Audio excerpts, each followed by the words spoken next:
बिनु पद चले सुने बनो काना कर्म नो कर्म करे विधि नाना आनंद रहित सकल रस भोगी और बिन वाणी वक्ता बड़े जोगी। जिसके बारे में ये कहा जाता है कि उस देव तत्व का न तो नाम है न तो रूप है, जिसका कोई स्वरूप नहीं, जिसका कोई नाम नहीं, बिना हस्त के वो कर्म कर लेता है, बिना पद के चल लेता है, बिना वाणी के वहां बोल लेता है। जिसका रूप का अनुभूति, रूप का अनुभव जो है साधारण साधक नहीं कर पाते। ध्यान रहे, वही दुराराध्य को हमारे धरती के साधकों ने महाराज अपने गोद में खिलाया है, पालने में उनका पालन किया है। जिस परब्रह्म को लोग कहते हैं कि अजन्मा है, अजन्मा है, कई पुराणों के द्वारा, कई महात्माओं के द्वारा हमने सुना है कि वो अजन्मा है, उनके कोई रूप नहीं। लेकिन हमारे जगह के भक्तों ने महाराज उस अजन्मा को भी उदरवासी बना दिया है। जो अविनाशी है उनको भी उदरवासी बना दिया। जो जग का पालक है ना, वह समय के चलते वह भी बालक बन करके इस धरती में अवतरित हुए आए हैं। तो इस शब्दावली से हम ये कह सकते हैं कि दुनिया में असंभव जैसा कोई चीज नहीं है, क्योंकि सबसे ज्यादा दुनिया में तो असंभव है। जिसका रूप नहीं है उनको रूप देना, जिसका नाम नहीं है उनको नाम देना, जिसको अजन्मा कह दिया गया है, जो कहते हैं कि नित्य मुक्त स्वतंत्र है, जो किसी के बंधन में नहीं बंध पाते हैं, जिसको कोई नहीं बांध सकता, उस भगवान को भी हमारी यशोदा जी ने उखल से बांध दिया है। हमारे भगवान बंधन स्वीकार करते हैं। तो हम ये कह सकते हैं महाराज इस धरती में असंभव कुछ भी नहीं है। भगवान जैसे को जब बेटा बनाया जा सकता है तो दुनिया में और कोई दूसरा असंभव नहीं। प्रत्येक चीज जो है मेहनत से, परिश्रम से, इवन पुण्यों के उदय से प्राप्त किया जा सकता है।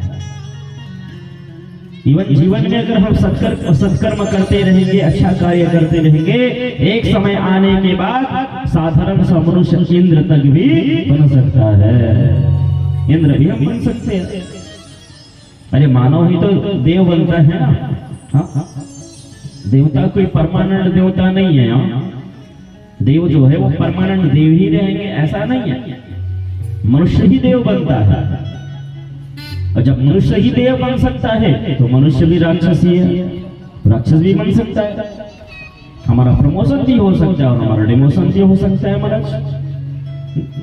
इस दुनिया में ऐसा कुछ नहीं है जिसको प्राप्त ना किया जा सके। जब अप्राप्य जो है, जिसको शास्त्रों ने कहा पालन सुर धरने अद्भुत करने, मरम न जाने कोई,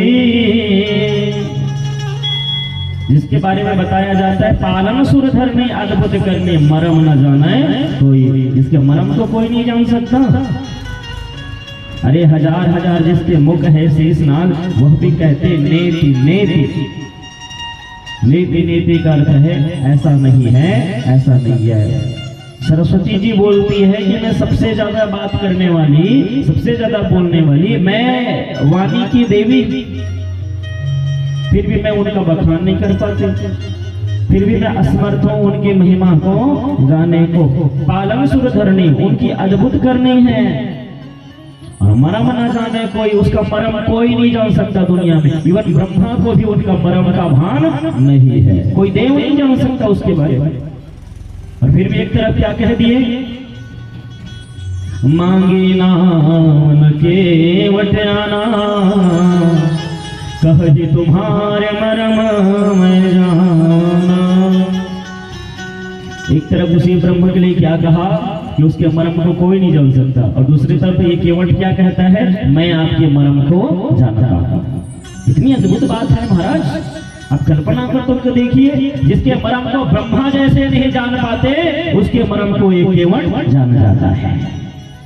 एक नाविक, एक नाव चलाने वाला, जो साधारण से जन समाज को गंगा के पार ले जाता है, वो गांव का रहने वाला, वह कृषक, वह नाविक वह मेहनत से जीवन यापन करने वाला निषाद कहता है कि मैं आपके मर्म को जानता हूँ। इसका क्या अर्थ है? इसका यही अर्थ हुआ महाराज, जिसको भगवान मर्म जानना चाहते हैं वही साधक ही भगवान के मर्म को जान सकते हैं। बड़े भाव के साथ सुनना, परमात्मा जो है वो साधन साध्य नहीं है, परमात्मा जो है वो कृपा साध्य है। वो कृपा से जाना जा सकता है, साधन से नहीं। हम साधन से इंद्र बन जाएंगे, हम साधन से हमारा सबसे ऊंचा पद में हमको प्राप्त हो जाएगा। हम साधना करते रहेंगे, एक दिन देवता भी बन सकते हैं, लेकिन क्या भगवान के मर्म को साधना के चलते हम जान नहीं सकते। पुण्य हम इकट्ठा करते रहेंगे, माना ये पूरे धरती का हम राजा बन सकते हैं, ये तीनों लोगों का हम राजा बन सकते हैं, सम्राट बन सकते हैं, लेकिन भगवान के मर्म को नहीं जान पाएंगे महाराज। जिहि जानहि दे जनाहि, जान तुम्हें होए जाए। उस गॉड इज नॉट लॉजिकल जिसके बारे में कहा गया है, तो प्रत्यक्ष रूप से वह व्यक्ति भांप लेता है, उसके मनोमस्तिष्क में उनके अनुभव में उतारा जाता है। एक यूं ही बात नम्रता से प्रार्थना करना चाहते हैं। एक होता है महाराज केवल मान्यता और एक होता है अनुभूति। एक होता है केवल मानना, सब मान रहे हैं, सब बोल रहे हैं तो हम भी मानते हैं, सब भीड़ के पीछे लग जाना, ये मान्यता है। और एक होता है अनुभव, अनुभूति। जिस दिन परमात्मा का जीवात्मा को अनुभव हो जाएगा वो थिरकने लगेगा, वो साधक नाचने लगेगा, व्यक्ति झूमने लग जाता है। मुझे अगर कोई पूछे महाराज ब्रजवासियों को भगवान का पहला अनुभव क्या है, तो मैं तो यही कहूंगा कि ब्रजवासियों को भगवान के आगमन का पहला जो अनुभव हुआ है ना, वो आनंद के रूप में हुआ है, आनंद के रूप में, संतुष्टि के रूप में। जिस दिन जीवन में कोई भी कार्य करने के पश्चात विभोर होकर के हम कार्य कर रहे हैं और हृदय में अगर आनंद आ रहा है तो समझ जाना हमारे हृदय में परमात्मा का अवतरण हो चुका है। यही भगवान का उतरना है। कोई भी कार्य हम कर रहे हैं तो निराशा से, उदासी से न करें, हम विभोर होकर के कार्य करें। तभी तो ब्रजवासी सहसा कहते हैं, अरे कोई ब्रजवासी से पूछे नंद के यहाँ क्या आयो है, वो बोलते हैं नंद के आनंद भयो। कोई कहता है क्या कि लाला आयो है? अरे कोई नहीं बोल रहा है कि नंद के यहाँ बेटा आयो है, कोई भूल ही नहीं रहा है कि नंद के यहाँ लाला आयो है, यशोदा जी ने लाला जना है, ना, वो सभी कहते हैं नंद के आनंद भयो, नंद के यहाँ तो आनंद आया है, ये ब्रह्मानंद है, ये सच्चिदानंद है। वो डूब गए महाराज, वो डूब गए। बड़े भाव के साथ सुनना, परमात्मा का जीवन में आगमन होता है, व्यक्ति डूब जाता है।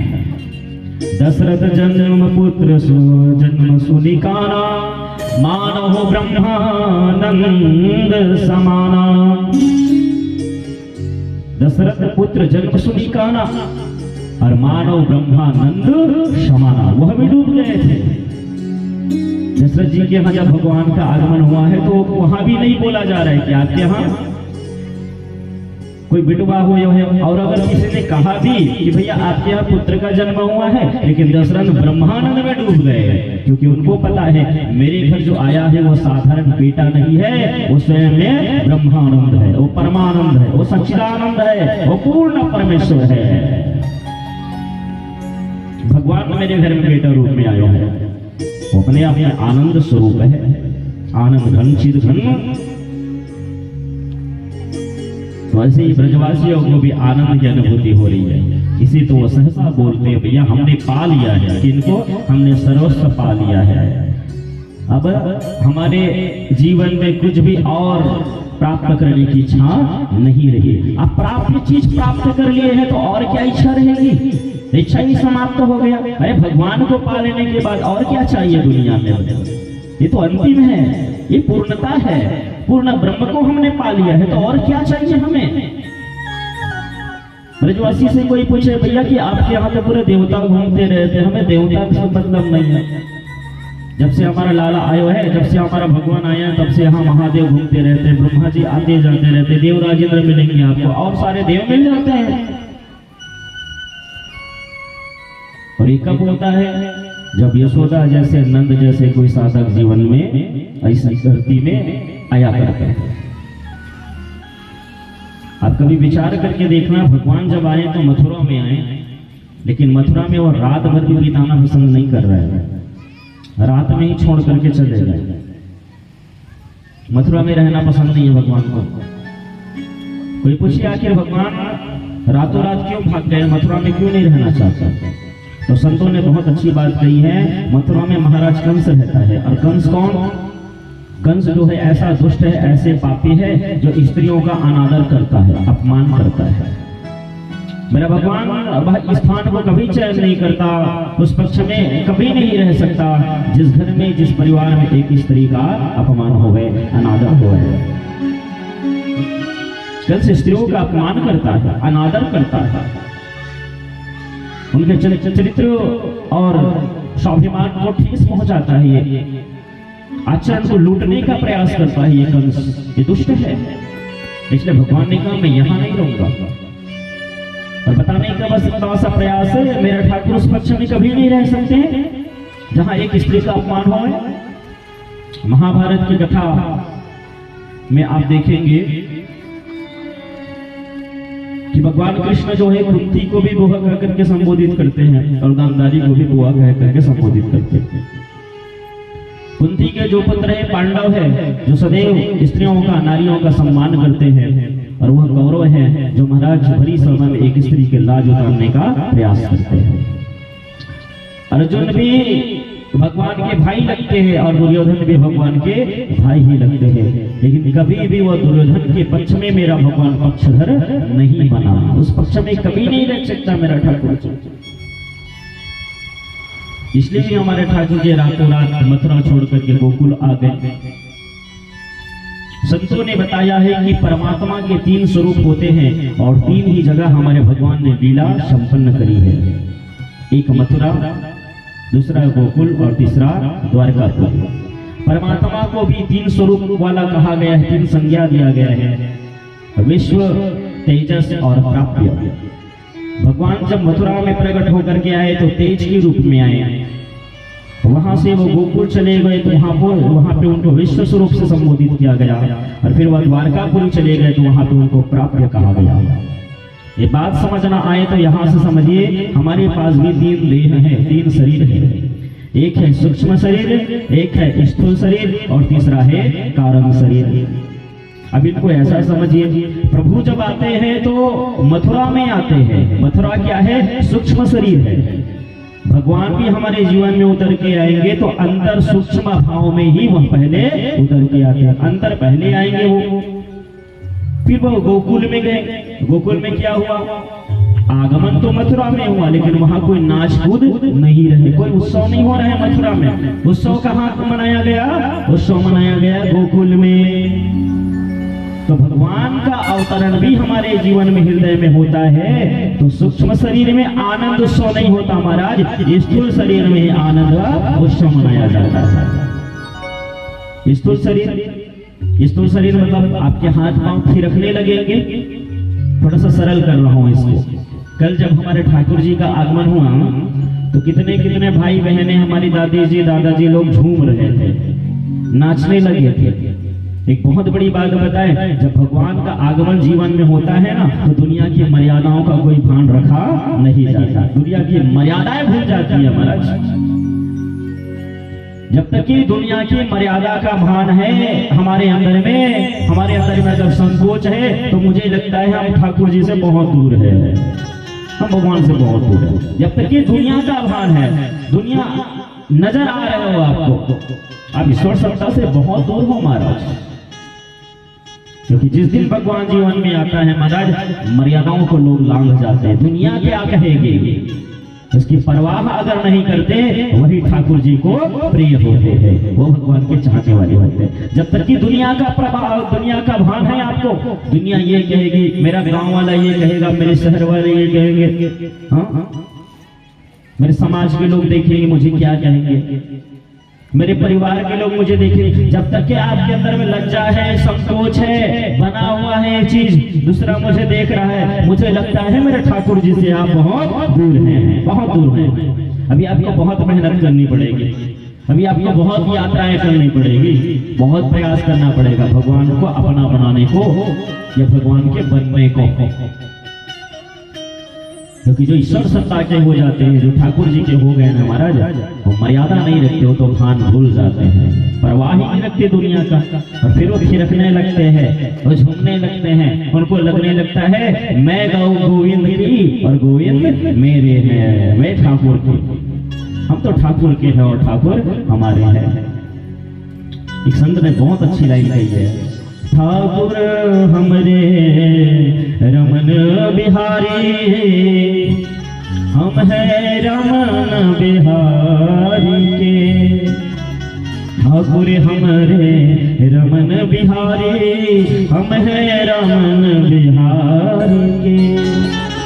प्रत्येक दिन ये सूत्र जरूर पढ़ा करो, हम ठाकुर जी के हैं और ठाकुर जी हमारे हैं। कभी किसी मंदिर में जाओ या कहीं भी देव स्थल में जाते हो ना, तो हमेशा हाथ जोड़ करके यही बोला करें, हे भगवान आप हमारे हैं हम आपके हैं, आप हमारे हैं हम आपके हैं। रोज रोज जाके कंझट कर दो भगवान के पास, रोज रोज जाके हल्ला करते जाओ, आप हमारे हैं हम आपके हैं, आप हमारे हम आपके हैं। रोज कंझट करो जाके, वही चीज बात रिपीट करो, और एक न एक दिन भगवान कंझट आ जाएगा और बोल देगा अब तो चुप हो जा, तू मेरा और मैं तेरा, तू मेरा और मैं तेरा। एक दिन और भी कंझट आ जाएगा। किसी को बार बार टोकोगे, बार बार बोलोगे तो कंझा जाता है ना, अब हो गया भाई बंद करो, हाँ तू जो बोल रहा है वही सही है, तू जो बोल रहा है वही सही है। बस भगवान भी यही कहेंगे, बहुत हो गया भैया बंद करो, तू मेरा और मैं तेरा। अब तो शांत है ना, अब तो चुप हो जा। तो जिस दिन मेरे भगवान ने बोल दिया तो हो गया कल्याण, हमारा पुकारना सार्थक हो जाएगा।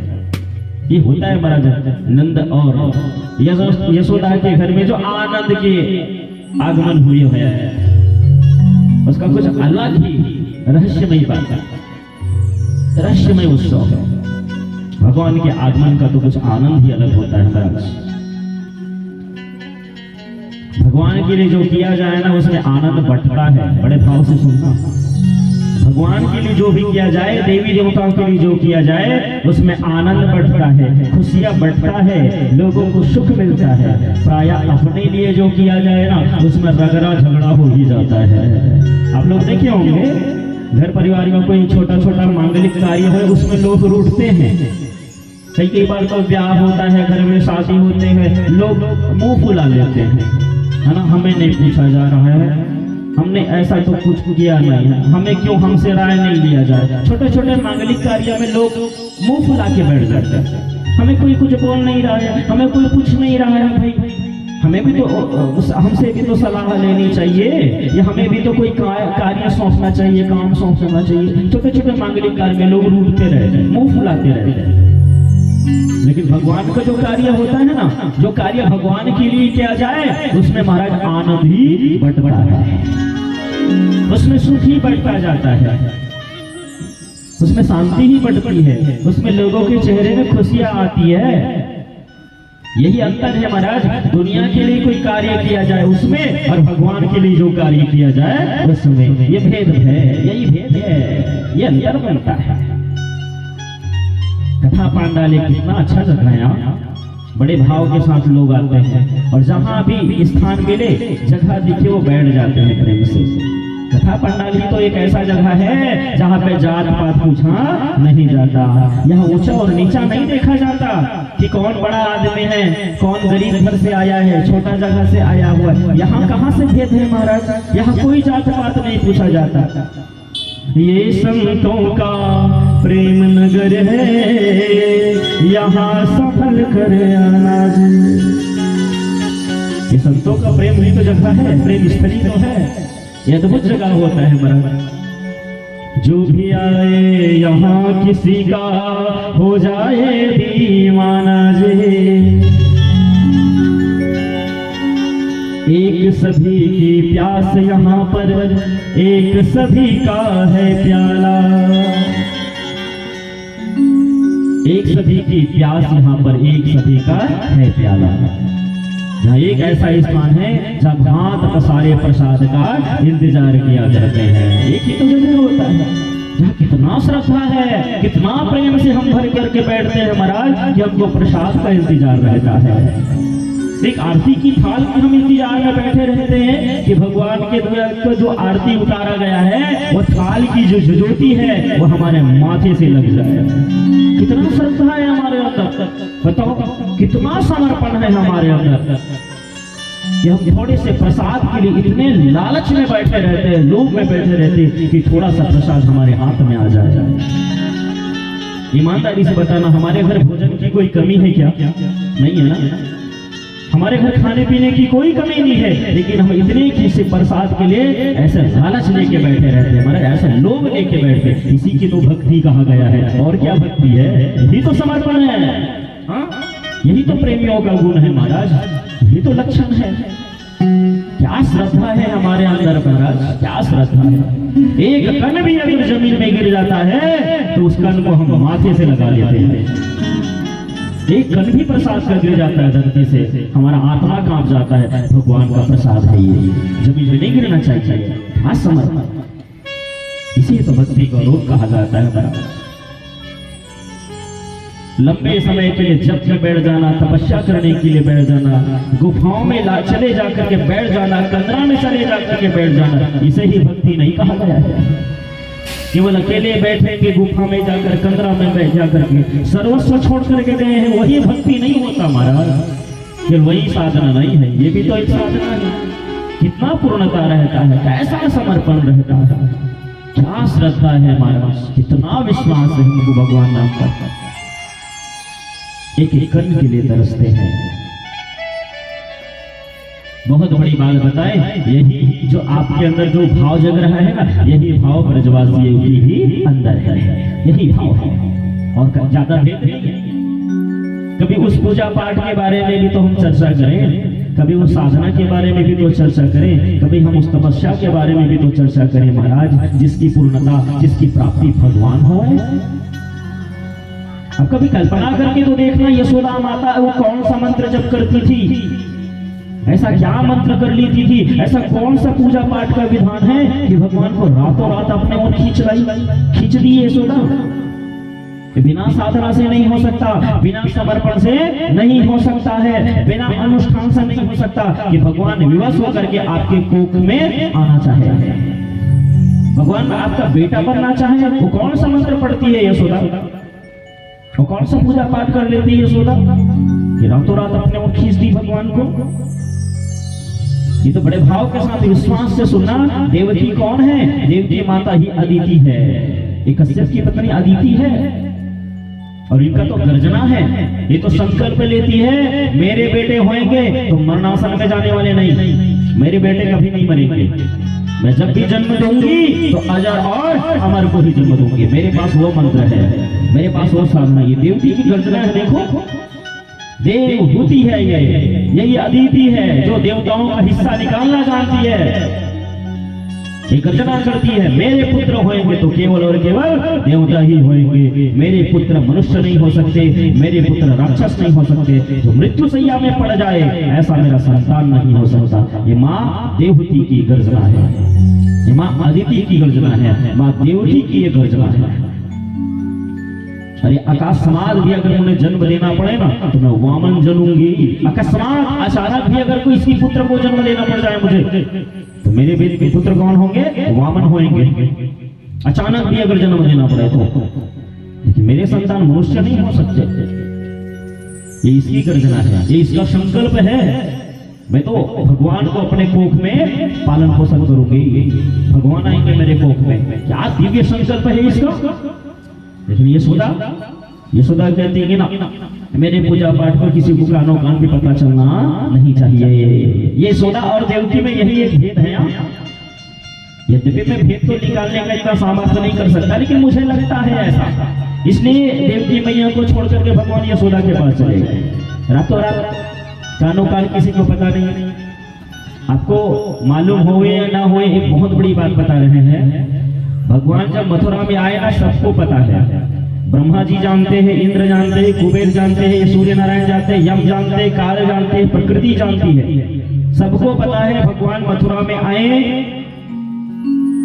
देवकी के पास वो वाकई नारायण है, वो भगवान है। लेकिन यशोदा और नंद बाबा के पास भगवान जब गए ना, तो देवताओं को भी कानों तक भनक नहीं लगा।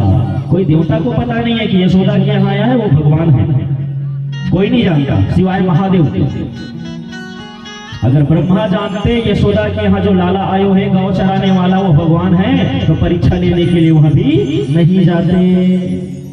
अगर देवराज इंद्र को भी पता चलता कि यशोदा और नंद बाबा के यहाँ जो लाला गाय चराने के लिए आया हुआ है वही भगवान है, तो कभी भी परीक्षा लेने के लिए मूसलाधार बारिश नहीं करता। कानों कान किसी को पता नहीं है कि भगवान रात में कहाँ गायब हो गए हैं, किसी को भी मालूम नहीं। कंस की तो बात छोड़ दीजिए महाराज, किसी भी देवता नहीं जानता। ये प्रभु की अद्भुत लीला है। तो निवेदन हम ये कर रहे थे कि सूक्ष्म शरीर में जब भगवान का प्राकट्य होता है तो स्थूल जो शरीर है वो थिरकने लग जाता है, नाचने लगता है, झूमने लगता है, परवाह नहीं करते दुनिया का कि दुनिया वाले हमें क्या कहते हैं। मर्यादाओं का उल्लंघन कर देते हैं भगत महाराज, मर्यादाओं का नियम तोड़ देते हैं, तो कोई बंधन स्वीकार नहीं करते ये भगत, ये प्रेमी। अब तक जितना आप कथा सुन रहे थे ना, वो ज्ञान की बातें कहते हैं, वैराग्य की बातें कहते हैं, त्याग की बातें कहते हैं। लेकिन अब जो भगवान की कथा चलेगी ना, ये तो भक्ति की बातें कहेगी। हृदय में जब तक के प्रेम नहीं हो तब तक के आपको कृष्ण के कथा में मन लगने वाला नहीं है। कृष्ण की कथा अगर समझनी है मेरे प्यारे, तो हृदय को पवित्र रखना पड़ेगा, स्वच्छकन रखना पड़ेगा। भाव से आप भरे रहोगे तभी कृष्ण की कथा में आपको आनंद आने वाली है। बिना भाव के, अरे बिना भाव के तो बाजार में सब्जी ना मिले महाराज, है ना। आप जो मार्केट जाते हो, बाजार जाते हो, बिना भाव के तो आपको सब्जी ना मिले, तो बिना भाव के उतना बड़ा भगवान मिल जाए। बिना भाव के भगवान कहाँ मिलने को।